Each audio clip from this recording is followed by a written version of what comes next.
This part work has been supplied to me free of charge from Fanhome.com.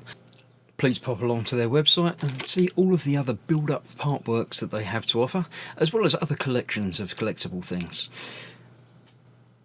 I would like to thank Fanhome for providing me with the part work so I can produce these videos for your enjoyment and educational needs. If you'd like to build one of your own, pop along to fanhome.com. They're available in many countries worldwide. If you do want to build one, leave a note in the comments to let me know how you're getting on, and let me know how I'm getting on as well. I'd like feedback of all types. So thank you once more to Fanhome for providing me with this kit. I hope you enjoy the build. Let's get on with it.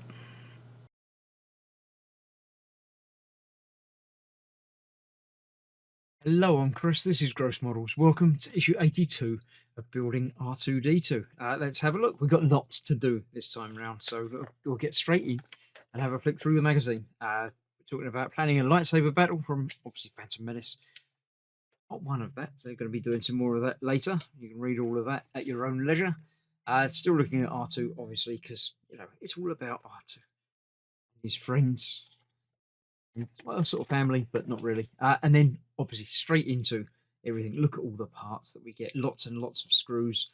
We're doing the front body details and sensors. We're fitting the sensor, the ultrasonic transmitter and receiver being fitted behind the grills here. And lots of other things. Tool compartment you're going to build. The other tool compartment we're going to build and install. Doors on those. Then we're going to install the sensor. And then we're going to test the sensor once it's all fitted up and installed. So let's clear the bench. We'll get those parts done and we'll see what it looks like and make sure it works.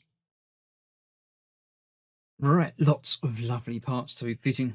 First of all, we're going to be centering this first tool compartment. We've got the little bit in there that will need a bit of weathering. If you're not doing anything else to tidy up and weather these, you've got to do the interior of these tool compartments because that's just the way it's got to be done, isn't it? So this is fitting into there with a screw going in from the thin bit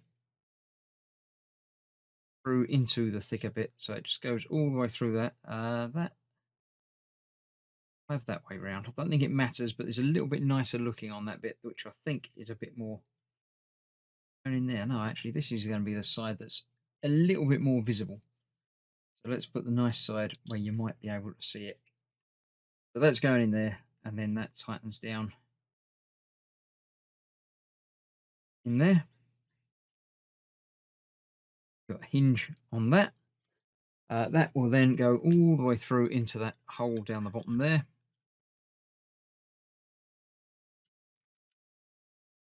Like that. And a screw in the back there to hold it in place. By 3x6, the normal screw that we've got there, that we've got a bag full of that I haven't opened yet.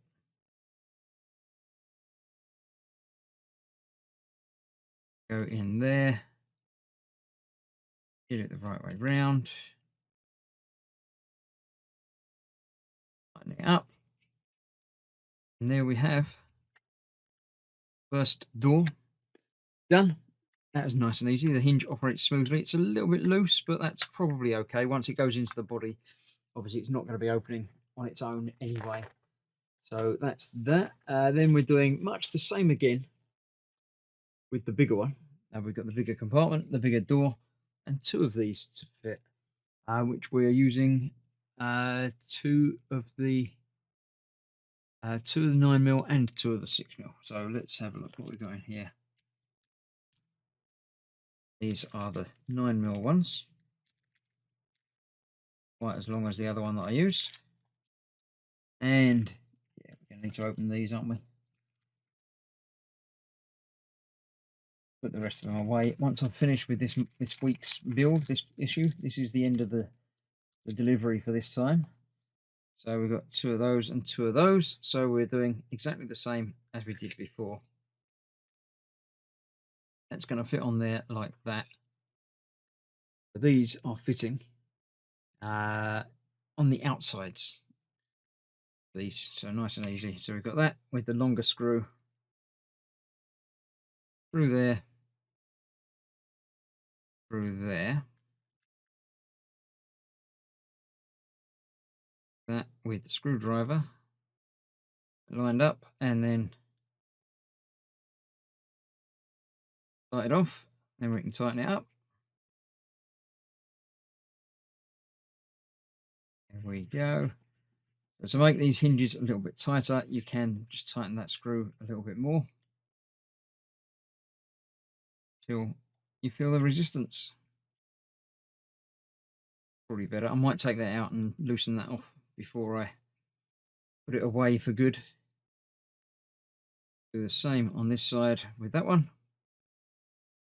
Lines up about there, and that goes through into there. Obviously, both of these don't need to be tight, but might as well get them both fairly tight. Being careful not to put too much strain on and break the plastic hinge piece. So that's going through there, and then that obviously goes through into the two holes. Getting both of them lined up at the same time. Like so. Go, and then these two shorter screws will hold that in place. Like the other one, but with two. Go, 1 and 2. So far, so easy. We are then going to fit both of these into there. So that's obviously going to go in there, just like that. That one's going to go into that little compartment like that. Let's just slip it in and then see. No, that's definitely too loose. So I don't need to tighten that up. So let's take that back out.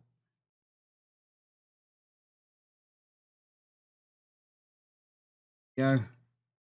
Tighten that up so it's not moving unless you want it to. It's still quite loose. A bit tighter than that.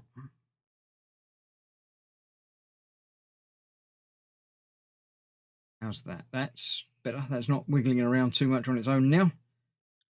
I'm sure that will be fine. Get that back in there. In there.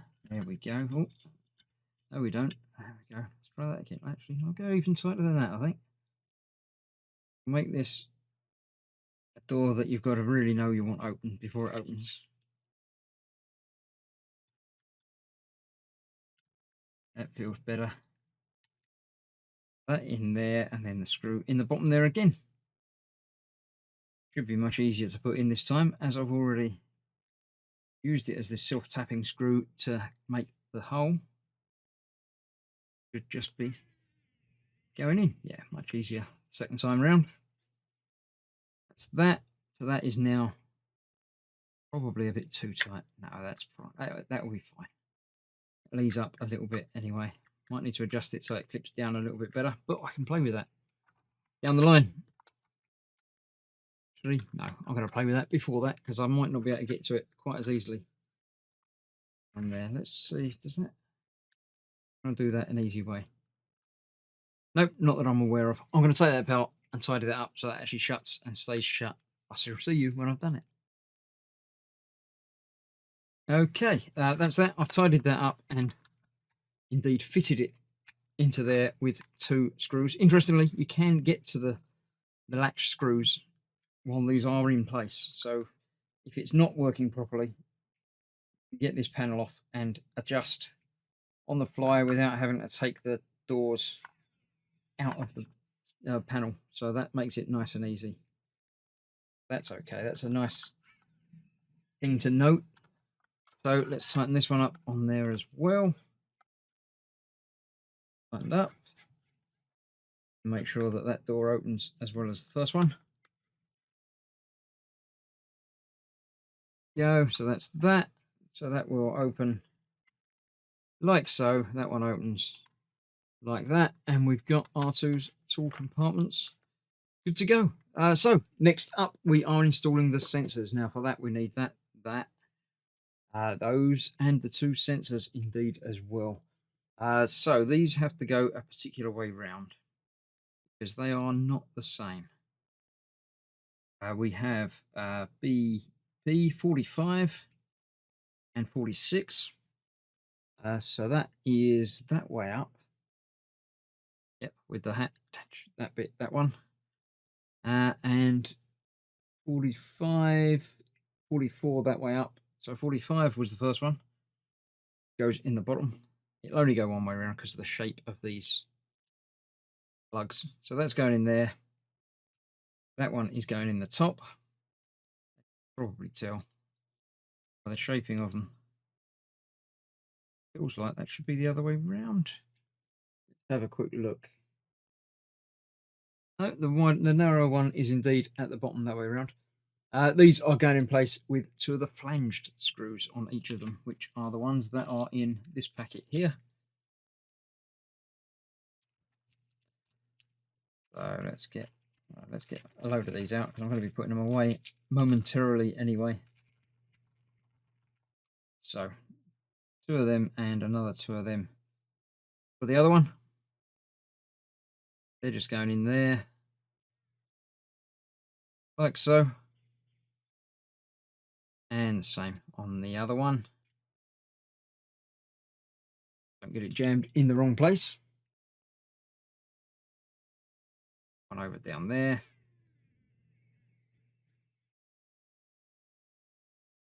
Like that. The other 2 have got to go in there as well, but I'll worry about that in a moment. First of all, I'm going to get these played with. So let's unwind these leads. Now, these are different. You have to get them the right way round. What's different about them, you may ask? One is an emitter and one is a receiver. One is marked R, just as you can hopefully just about see on there. Yep, R on there. And a T on that one for transmitter. So you need to fit the T. T is going into the... Right, let's get this the right way around from the picture. You've got them facing upwards, and the T goes in the top. Feed the wire through first. That will pop in place like that. The R goes into the second hole in the housing down the bottom. Doesn't matter which way round they go, as long as you've got the wires coming out the holes at the back there. That is that. And then if I turn the page over, yeah, single screw the normal one of these. I'll hold that on there. Obviously going correct way around. It'll only go one way around because of notches and things. That in there.